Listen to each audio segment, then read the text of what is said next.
Hi everybody, Scott George again, and this is another episode of the Wolf and the Neural Network.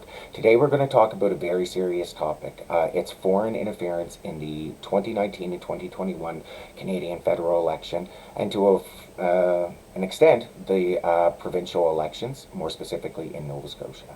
Now, on December 27, 2024, I engaged the Foreign Interference Committee, but I also engaged Elections Nova Scotia and Elections Canada. Now, within those, I then merged those groups and correspondences together, and you will see there are a bunch of lawyers on there, a bunch of media outlets. There's a bunch of government officials at the top of the parties: Justin Trudeau, Peter Poilievre, Jagmeet Singh. There's Tim Houston, Zach Churchill, Claudia Schender.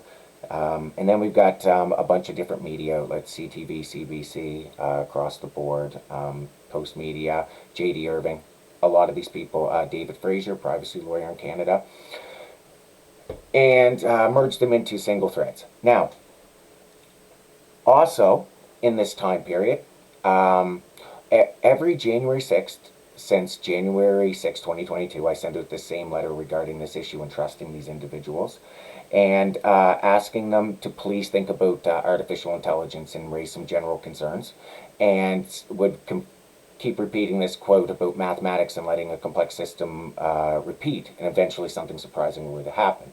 Now, this January 6th, the Prime Minister would resign. Now, that isn't because of the letter or anything like that. It's to show the data consistency across the Wolf and the Neural Network. And that then raises the obvious point that we're going into an election. So if there's an issue within this that involves election interference, then, we should probably deal with that before the upcoming election. So it's important to note it. So we'll move forward. You'll say, okay, Scott, well, why does this seem to have something to do with election interference? It's because I found my phone's GPS location set to a residence in Stillwater, Nova Scotia. Now, upon investigation, I found associations with military contracts with a company named EMIC. Its parent company is SCL Group. Its sister company, Cambridge Analytica. Now, this was around a period where there was an ongoing investigation at J.D. Irving regarding another issue. Now, Cambridge Analytica was involved in worldwide parliamentary inquiries back in 2016.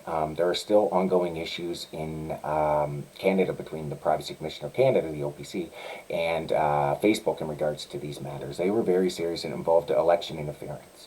Now, some of these executives from Cambridge Analytica shared resources with the directors and staff of EMIC, some serious connections here, while senior Liberal staff Jody Thomas, Harjit Sajjan, would sign off on these contracts, but also Jonathan Vance of the military in D&D, linking it directly to the Prime Minister, this very, very touchy subject.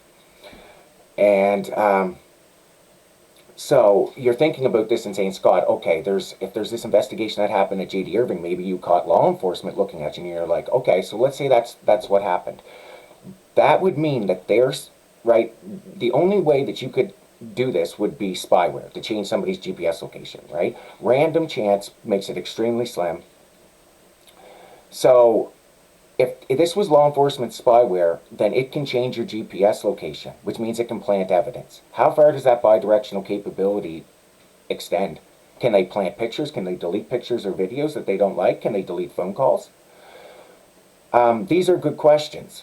So if that's the case, then this could have tainted how many investigations at the highest level of the Canadian intelligence services by using this faulty software. They need to know this, and the Foreign Interference Committee needs to know this, that they could have been planting evidence, right? But did somebody maybe plant that to make me look like I was snooping there? That's a possibility as well. However, given the circumstances that I just happened to catch my phone there, then it's more likely that somebody wanted me to see that address. Right? And it's most likely that they wanted to expose that address so they could cause serious issues for the Canadian government, the military, and cause issues with the elections, right? Cause turmoil, and then conspiracy theories would spawn out of that. And so you're saying then, Scott, okay, so, well, who would do something like that? The most reasonable actors, especially given the pre-existing condition of Cambridge Analytica, these would be state actors. You can tie it to interest in the U.S., China, and Russia, and you can actually draw lines of connections and relationships directly to the Freedom Convoy in Canada. Well, you can link it to Bill C-18, the Online News Act, which basically emerged as a side effect of the transition to social media over traditional news media in 2016 with Cambridge Analytica. And then the invasion of Russia. But we won't necessarily go into that in this case. So you're saying who would do something like that? Right? It's somebody who would want to cause a lot of issues. And you're saying, Scott, well, you're causing a lot of issues right now. Now it's like, no, I'm not.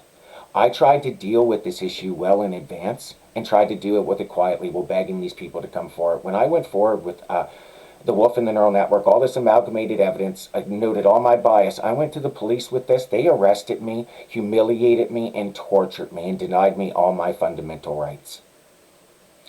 Okay, I have no other choice but to defend myself.